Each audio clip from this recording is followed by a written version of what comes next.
There are advertisements that pitch a particular product,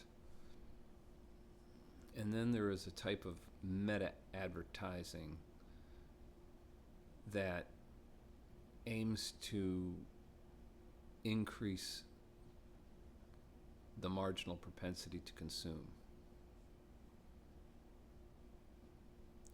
It aims to increase consumption itself. And it's not an explicit kind of advertising, but rather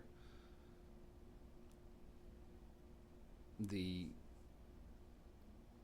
putting forth of content, the exposure to which creates a state that seeks for relief and also is unconscious of the bounty of this moment.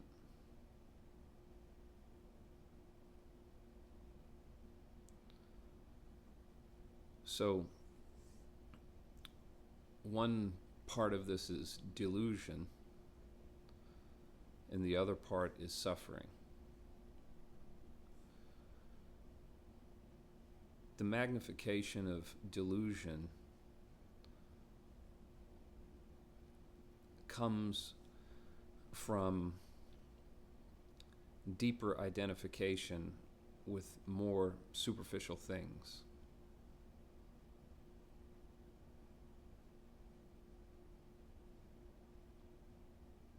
The more identified someone is with a concept or a form,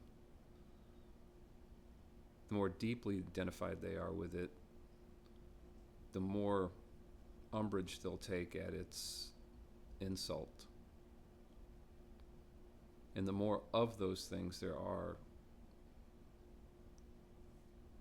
the more frequent the opportunities to be triggered. So, unless there's some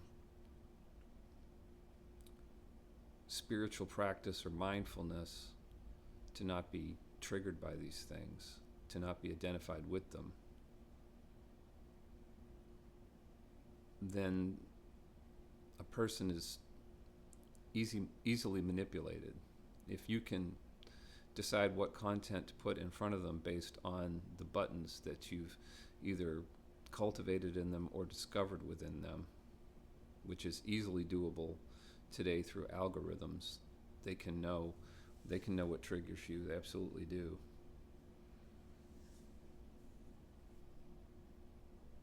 They being the algorithms. Their job is to get your eyeballs on a screen. There doesn't have to be any real nefarious intent, and they don't have to be conscious of the spiritual implications of the cultivation of identification with superficial things, because it can serve more than one purpose. In one sense, it creates specific handles within people that can be manipulated by feeding them specific content. But in another way, that identification itself corrals attention into something smaller, some subset. And to the extent that attention is a zero-sum game, there's something it can't be immersed in, and that's the present. So there's both a consequence in terms of mood and an ignorance that hides what is to be discovered in this very moment.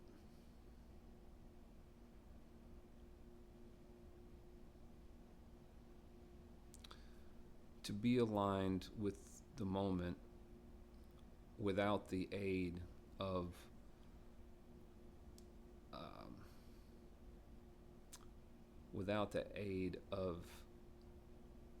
an attraction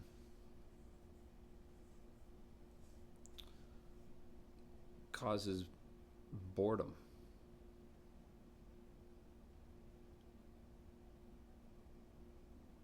One of the benefits of meditation is the ability to sit without stimulation. That's cultivated through meditation.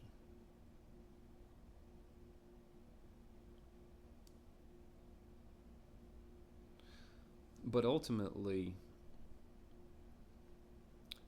when the energy body is perceived and it stabilizes in the spiritual heart and ascends, there's no boredom, because there is appearing in awareness that which is sought through outward pursuits. So the unknown object of desire that's believed to be found in a known object of desire, in ignorance,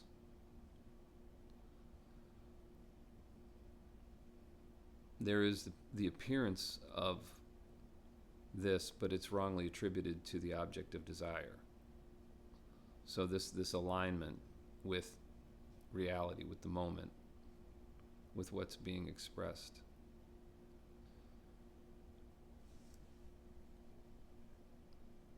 Its bounty is believed to come from the thing that got the attention aligned with the moment by virtue of its appeal or novelty.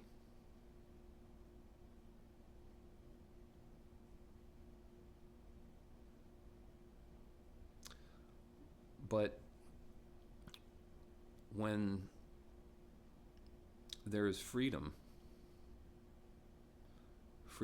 to feeling oneself a party to everything relational, when there's freedom from that,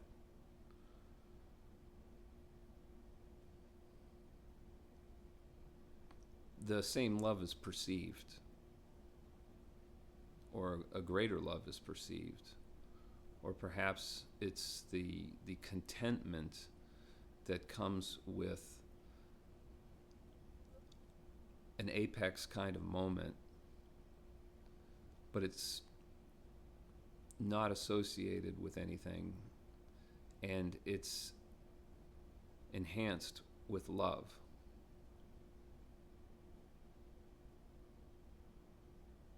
So, like, being exactly where you want to be at the time you want to be, and you're with everybody you want to be all at once.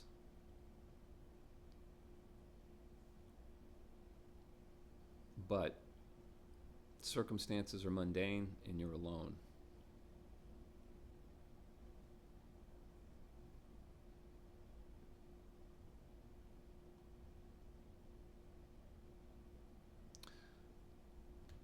The preventing of that condition, because that's an irreversible condition. Once it's been discovered, it can't be undiscovered.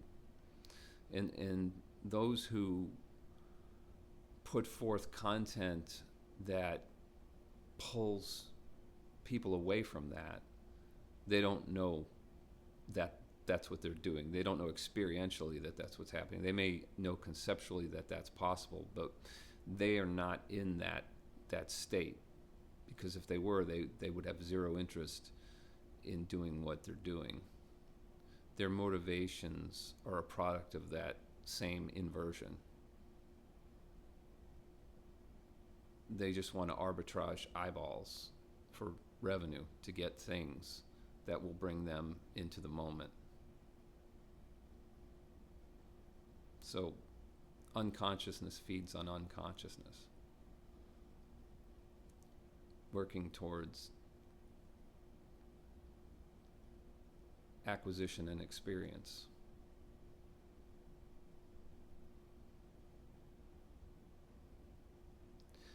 People operate in the realms where they have some expertise or advantage. It's like paper, rock, scissors. If you're going to fight somebody and you were really good in the water, maybe you'd want to fight them there.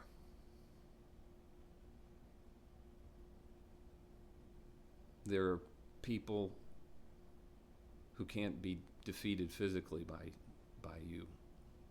Or say there's nations that can't be defeated by certain other nations. But they want to fight nonetheless. They just take it to where they're strong.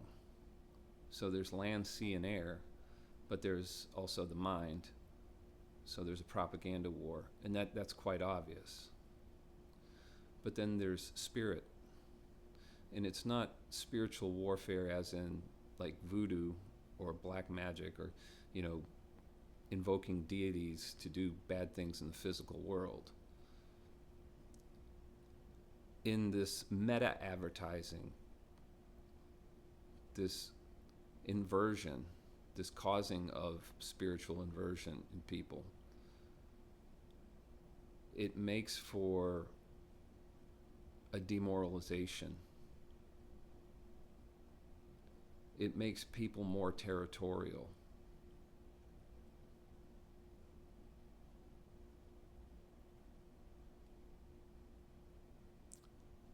So to make them more and more identified with more and more things and ideas about the way the world needs to be,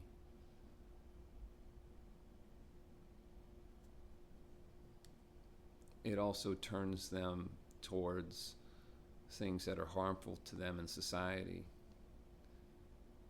And it atrophies the patience of individuals and increases the scope of what they take offense at.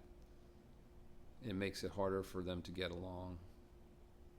It makes people, the more cut off they are from source, the more contentious and the more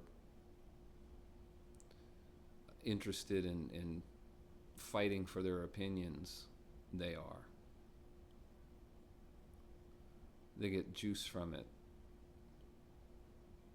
Because when the energy body resonates at a very low level due to constant conflict, constant triggering,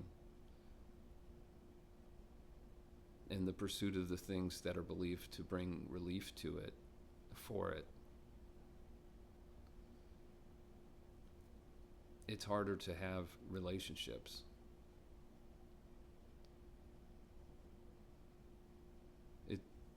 It decreases the subset of people, the more qualifiers you have for ideological purity, the smaller the pool of potential friends you can have, the more atomizing it is, the more isolating it is. So just this cultivation of identifiers separates people from source, and really, if you extend it and make ubiquitous that state, you just have a very chaotic society.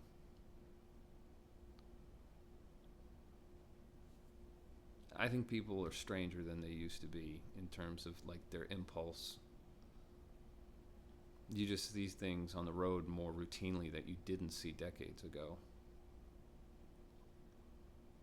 Like if I'm out in prime time, I get cut off so many more times than I did in decades past.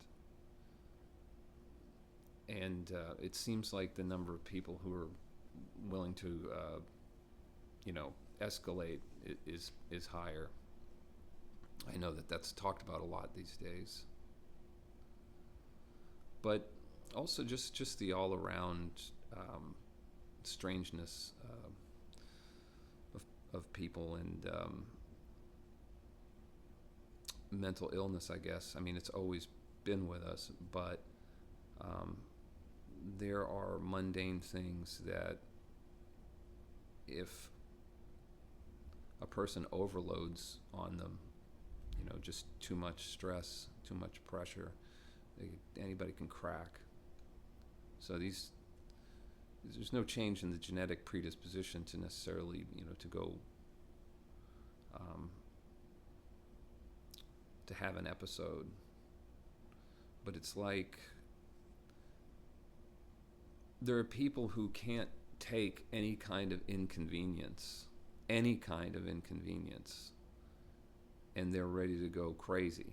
So YouTube is chock full of these videos of people who turn something that would have been like a ticket into a felony because they just can't abide the inconvenience.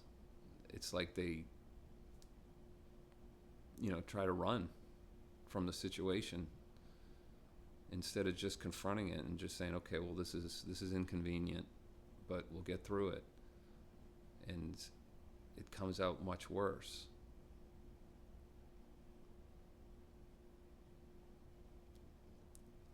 It's definitely a function of conditioning. Any time there's a change in people that it's conditions or conditioning, right? So obviously people are going to change their behavior to real world phenomena like war and disasters. But exposure to specific content will change people's behaviors. And so it's like a medium of warfare. And so to defend yourself against this meta-advertising and sort of spiritual, not spiritual warfare, but manipulation of mind that through the connection that delusion creates between feelings and thoughts, it's just like a constricting of the energy body. I guess there's some traditions who would refer to that complex of content and energy as the soul, but it's kind of a constricting of that to where it's no longer perceived. There's a hunger for something, and that just creates chaos in a society. So the ability to just be present and just be with things is an antidote to that.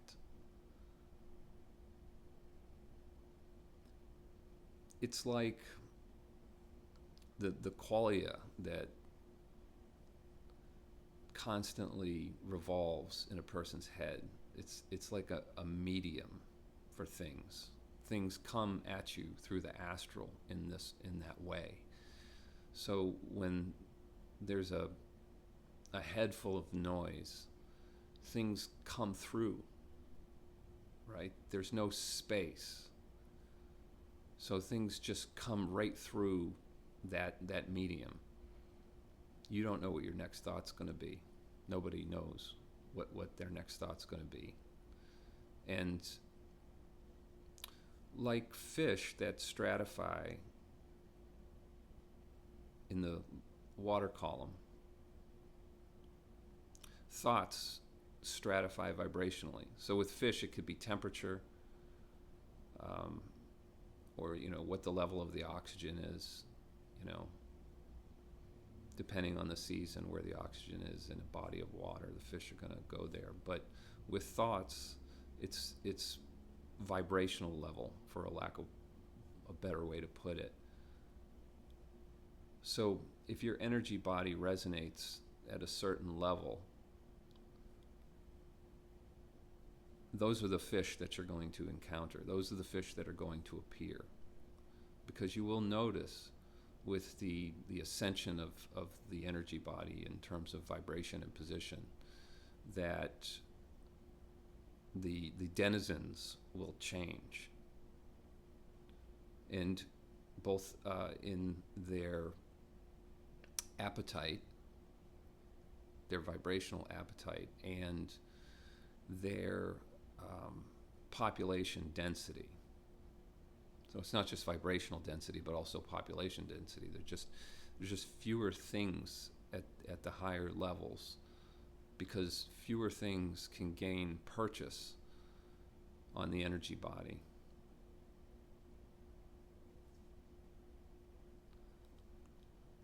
But in that space, in that high space, there's more noticing of the more subtle, right? Just as a small sound in a quiet room can be better heard, there's a perception of more subtle things.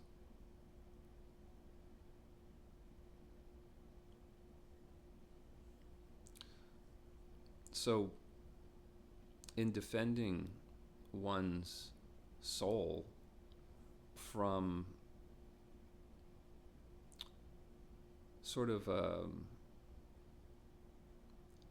consenting through conditioning that comes with yielding one's attention to whatever content is being put forth,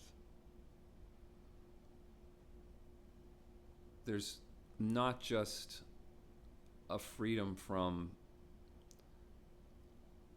having positionality, specific positionality imposed on one's mind. There is a spaciousness that allows for the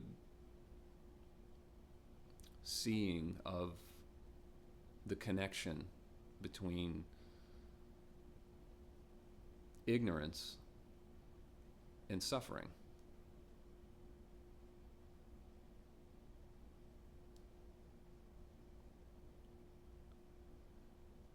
The irony is that it is a process that can lead to a discovery. There is a process that can lead to this discovery. And when someone's gone down that, through it, they can see how its ubiquity would change the world.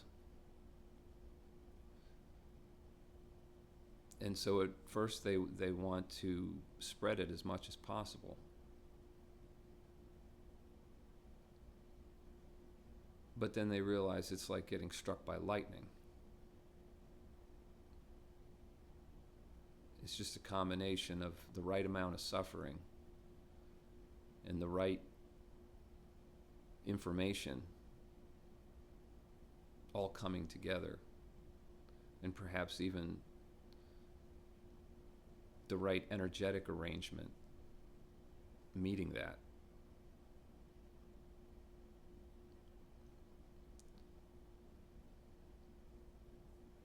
And so there's certainly a willingness to share, but there's not a great expectation that anybody would really be interested, although there are people who are interested.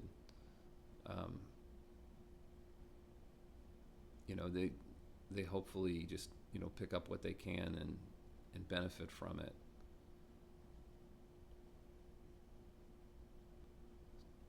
Somebody who's truly at peace doesn't really need to be famous or have any kind of following or necessarily have any desire to be a public figure in any way.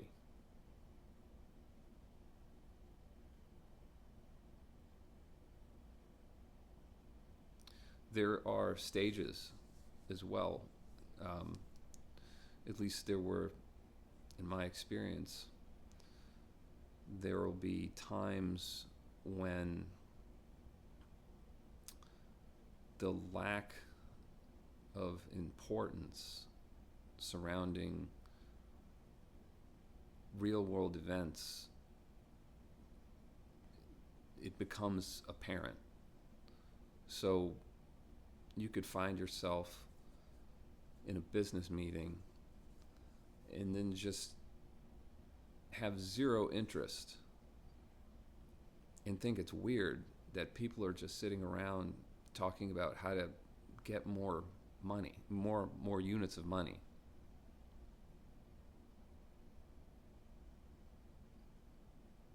It can be a strange feeling, like nothing really matters.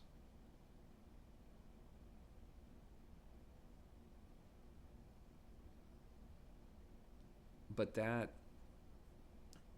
doesn't have to last. It can be gotten over. Things can still be enjoyed. And to the extent that there's a body that has to be fed, then these tasks are undertaken. There's just not a lot of stress over them. There's not a rumination on what might happen as a result of something that happened during the day. In the unconscious state, there is a constant extrapolating and second guessing of things. There can be. But when there's no perception of being a doer of things, then its presence is just the normal way of being, just being present. And in the present, there's no time, right? Time is an invention of time is only experienced mentally, right? The future is concept. The past is a concept. It's just not accessible to awareness. Only the present is, and everything that we think is time is just a thought. And so, yes, you can have your past created for you. You can have all kinds of grievance injected into you through various mediums, through persuasion. It's not real time. If you think about, being just one individual in the midst of all of this happening, all of these ideas about history, yeah, there are facts that we know, but there's no way to take in its totality the full experience that was had by all parties, all the different perspectives. Two people don't even see a thing the same way. It's just at some point somebody declares it to be that way, and there's a consensus around it. But for any individual in history, the moment they were in, they couldn't see the full scope of things necessarily. They couldn't see the arc of history as it would be written. And they all wouldn't necessarily agree on what was happening, what was going on, what was important. That's all determined after the fact. There's so many things that go on. A history book just gives you the highlights, but it's all what people think. It's all accounts stored as mental content.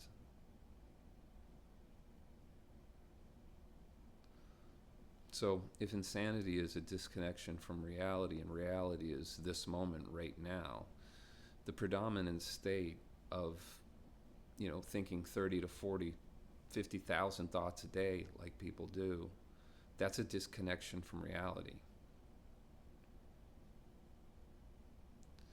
It's causing all kinds of reactions within a person that other people can't see.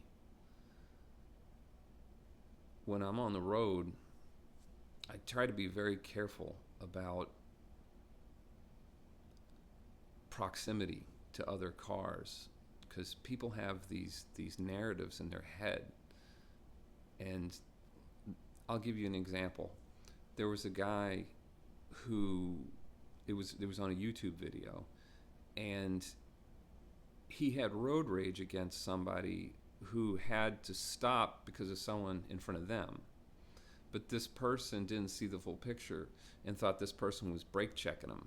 They had this whole narrative in their head about what this guy's intentions were when he was completely oblivious to it. So my fundamental theorem of driving is to never try to stop somebody from going where they're going, and maintain distance, and never take things personally, never make a presumption about what people are thinking when they're doing what they're doing. There's so much of that going on, it seems.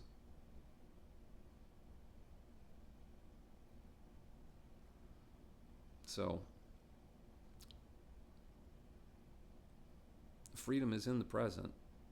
It's just very hard to be present, and the reason you arrive at the present determines whether or not that's going to be an ongoing state of affairs, right? If it's a circumstance that brings you into the present, that's not going to yield insight into the non-self nature of phenomena.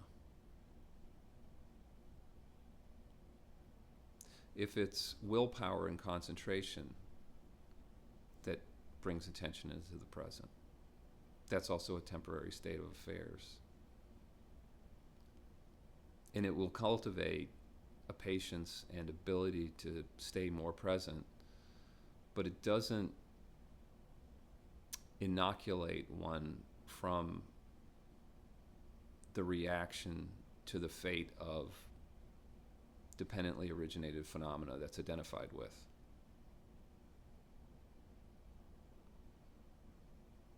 It is rather a diminishing of the content that comprises the conceptual self through a letting go. When enough of that content body carries a low vibration, like there's a great deal of trauma in it and bad memories, when a lot of that comprises the conceptual self, the modality of surrender has an opportunity to open more space. So someone who perhaps resonates at a higher level and doesn't have so much negative energy in them, they won't feel the strong need to let things go, to basically show these things out the door. They're more content with their state of being. So not only is there less impetus, there also, whatever impetus is there, there's simply not enough cancerous tissue, if you will, to get rid of and allow this space that could create insight. But a highly malignant being who yet could feel and really make the connection between unwanted thoughts and unwanted behaviors and unwanted desires,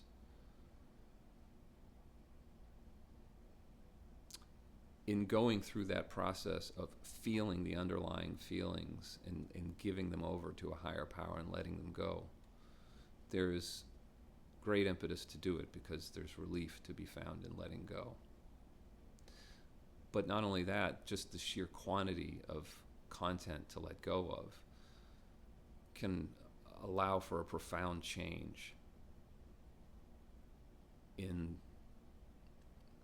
the perception of being the thinker, of being the thoughts, unconsciously thinking, believing that one is the thoughts. Because in the letting go, that process of sort of hollowing it out, there is a perception that what sees, there's a perception of space between them that makes more experientially apparent the non-self nature of what appears in awareness. When combined with meditation and concentration, it can lead to an unfolding, but it's a treacherous path.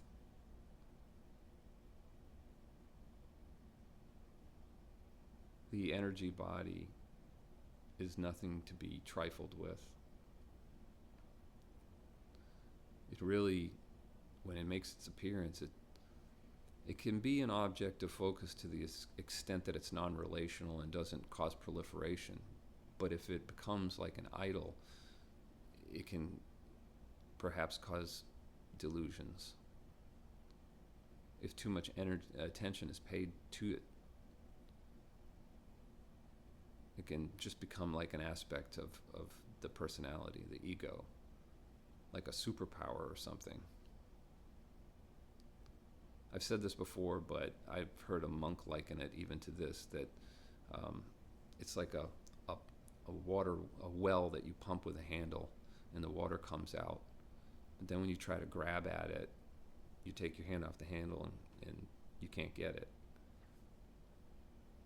Perhaps that's how it is with the energy body,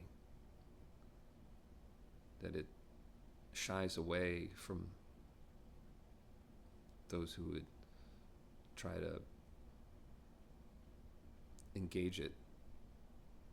There's likely the generation of a lot of thought around that, which tends to obscure the energy body.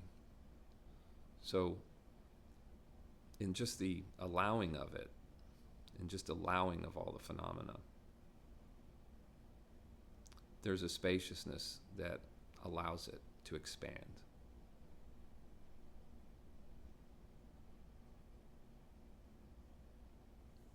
That's all for now.